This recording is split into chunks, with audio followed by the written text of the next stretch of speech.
Ashama harka fuuni daawwattoota fi dhaggeeffattoota keenya Dhusaatii kanaaf qindeeffannee isinitti himaa jalqaba irratti hangafoota oduu. Irree fi gaachanni saba Oromoo waraanni bilisummaa Oromoo tarkaanfii ilaalessaa humnoota bilxiginnaa irratti fudhachuu ifoomse. Waraanichi kutaalee Oromiyaa iddoo garaa garaatti haleellaa kan raawwachuun injifannoo boonsaa galmeessuu odeessi argannee ni addeessa. Bal'ina isaa qabanneerraa ni dhageessu. Waraanni bilisummaa Oromoo jeettii mootummaa kuffisuun dhagahame. Oromiyaa keessatti nagaa waaraa buusuuf akkasumas humna faannoo harraqeetti Oromoo dagoogaa jiru irratti daangaa gochuuf jalqaba wajjin araara buusuun barbaachisaa ta'uu itti himamus yaada kana fudhachuu diduun jeettii fi diroonii dabalatee waraana ammayyaa lolatti kan seenee mootummaan bilxiginnaa kisaaraa guddaatiif saaxilamaa akka jiru ifoomeera. Gabaasa bal'aa dhimma kanatti qindeeffanneerra isin biraan geenya. Aangoo Jeneraal kannaa kennee dhaabbata tiyaatiraa biyyoolessaa miti kan jiran Keeniyaatti ambaasaaddarri Itoophiyaa Jeneraal Baacaa Dabalee Baacaan shubbisaadha jedhee kan katabee fi maqaan balleessee barreessaa beekamaa Tasfaayee Gabra'aab jechuun miidiyaaleetti himan. Jeneraal Baacaan tibba darbees dhimma lola kaabaa Itoophiyaa irratti dubbii falmisiisaa ta'e dubbachuudhaan ijoo dubbii miidiyaalee ta'anii turuun ni yaadatama. Irrattis gabaasa bal'aa qabna. Godina Matakkal magaalaa Gilgil Biras keessatti haleellaa hidhattoonni guyyaa kaleessa raawwatanii lubbuun namoota 10 caalu darbuu jiraattonni himan. Haleellaan kun kaleessa ganama keessa naannoo sa'aatii 12tti buufata geejjibaa fi naannoo bataskaana tokkotti raawwatamuun gabaafameera. Kanas ni balballoomsina. Maatiiwwan Itoophiyaa 56,000 tokkoon isaaniif doolaarrii 100 deeggarsi maallaqaa kennamuuf akka jiru himame.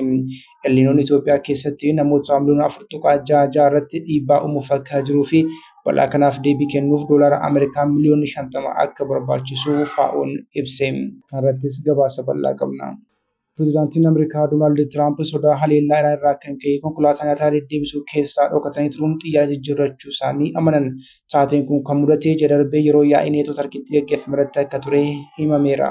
Kanas ni dhageessu. Odeeffannoo wayitaawaa Impaayirtii Oromiyaa keessaa argachuudhaaf toora YouTube chaanalii kanaa sabiskiraayib, laayik, sheer taasisaa jechaan gara bal'ina oduutti isin dabarsa.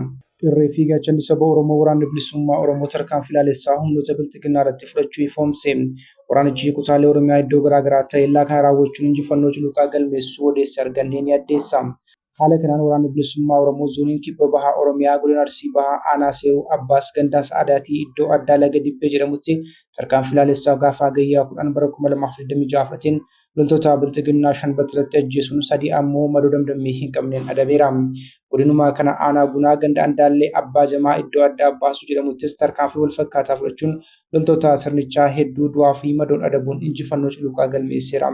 Waraanni bilisummaa Oromoo zoonii lixaa ammoo godina Qeellam Wallaggaa aanaa Sayyoo ganda Maaxaa bakka addaa Harootti tarkaanfii cimaa fudhateen loltoota sirnichaa 2 battalatti ajjeesuun 3 fayyaatti harkaan qabuun booji'eera.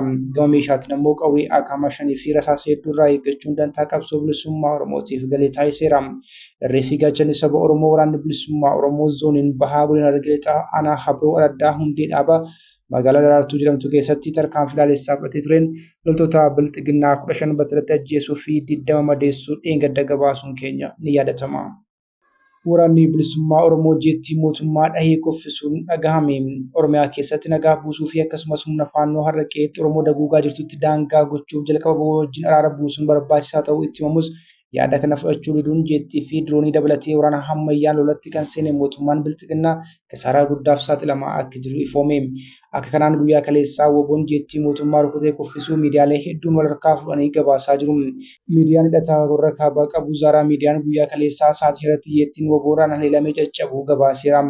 Gabaasaa fuula feesbuukii isaa gubbaatti oduu ammee jedhee baase kanaan waraanni bilisummaa Oromoo har'a sa'aatii irratti jeettii waraanaa rukutuu isaa mirkanaa'ee jira jedhe. Jettiin kun buufataa humna qilleensaa Bishooftuu irraa furguggifamuu simee. WBO'n giddu galeessa bahaa aanaa Booraa jedhamtu keessatti kuffiseera. Gabaasni jettiin WBO haleelamuu eeruu kun marsaa miidiyaa hawaasaa gubbaatti wal harkaa fuudhamee ijoo dubbii ta'uun irratti gabaafamaa jira.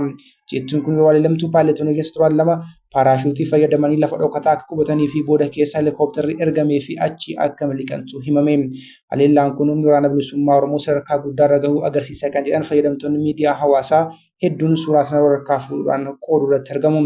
bulchiinsi mootummaa bilxiginnaa Oromoo ta'uu himatuu fi Oromummaan dhalatu naannichatti nageenya buusuuf heeyyamaa ta'uu dhabuun hawaasa bal'aa dallansiiseera. Inumaa bara wayyaanee cala dararaan hammaachuun namuu qawwee kaasee bosona akka seenu taasisaa jira jechuun yeroo adda addaatti deddeebiin komatamaa tureera. Kun ta'ee WBOn guyyaa guyyaan humna waraana mootummaa haleelaa akka jiru gabaasaa jira.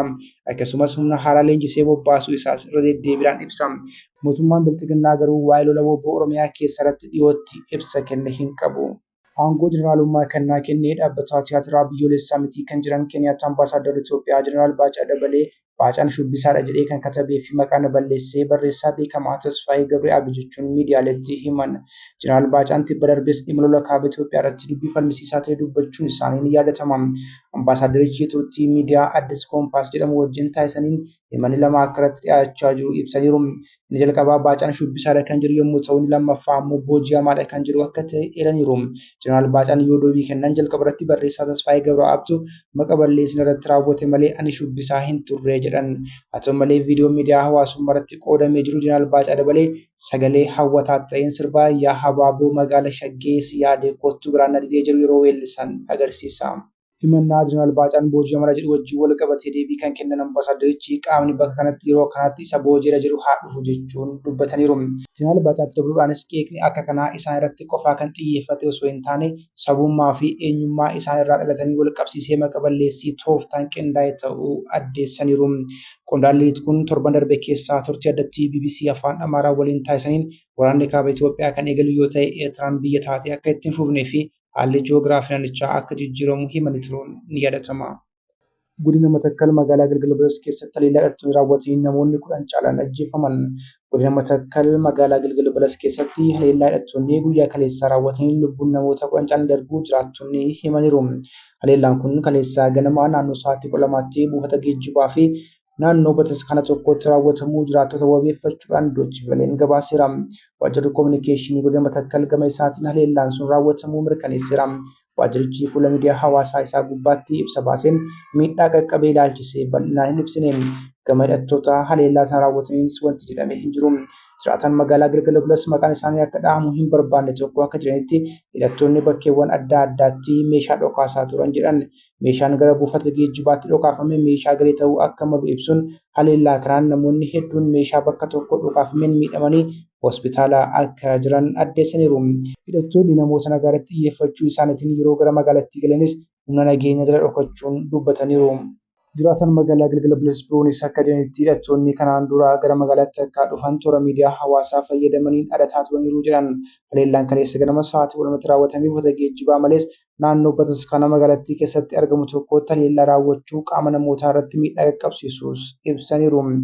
Jiraataan biraan haleellaa yoo raawwatame naannichatti argamaa turan akka jedhanitti namoonni 10 caalan kan gara buufata geejjibaatti imalaaf socho'aa turan haleellaa kan ajjeefamuu eeraniiru. Dabalataanis namoonni baay'inni isaanii adda hin baane akka madaa'an dubbatan. Hidhattoonni kun humnoota tokkummaa humna gumuuz jedhanii of waamanii fi humnoota maqaa faannoo himatan ta'uu jiraattonni himaniiru. Waajjirri koominikeeshinii godina Matakkal dhimma kana ilaalchisee fuula miidiyaa hawaasaa isaa irratti ibsa baaseen humnoonni tokkummaa humna gumuuz jedhanii of waamanii fi humni faannoo wajjin ta'uun gara magaalaatti galuu lammiilee irratti miidhaa qaqqabsiisaniiru jedhe. Doonaald Tiraamp sodaa Iraaniin konkolaataa nyaata deddeebisuu keessa dhokachuudhaan xiyyaara jijjiirrachuu amanan. Pireezidaantiin Ameerikaa Doonaald Tiraamp sodaa haleellaa Iraan irraa kan ka'e konkolaataa nyaata deddeebisuu keessa dhokatee xiyyaara jijjiirrachuu amaneera. Taateen kun kan mudate ji'a darbee yeroo yaa'ii neetoo Tarkiitti gaggeeffame irratti ture. Tiraamp gaazexeessotaaf ibsa kenneen tikii Ameerikaa yaaddoon haleellaa Iraan jiraachuu waan maluuf xiyyaara jijjiirrachuu akka qabu itti himamuu ibse. Sekireet sarviizii fi humna waraanaatu naan deemaa ture. Imala biraa xiyyaara biraan deemuu qabda naan jedhan waan isaan naan jedhan gochuun qaba jechuun akkaataa itti nageenya isaaniif jedhamee konkolaataa deddeebisuu keessa godhamuun xiyyaara biraatti dabarfamee ibse. Oduu Tiraamp haleellaa Iraan sodaachuun xiyyaara jijjiirate jedhu kan dhagahame gaafa adoolessa 8/2026 xiyyaara Air Force One dhiisee konkolaataa nyaata fe'uun xiyyaara biraatti dabarfamuu erga baramee boodadha. Tiraamp daqiiqaa dhumaatti xiyyaara jijjiiratus kanneen xiyyaara inni keessa bu'ee irraa turan balaaf akka saaxilaman godhamaniiru jechuun koomeen irratti ka'ee jira. Kabajamtoota hordoftoota keenya oduun sa'aatii kanaaf qaban dhiyaanne kana gammachuu hordoftan ture oduu biraan hanga walitti deebinutti nagaa ta'aa haga dhagaa.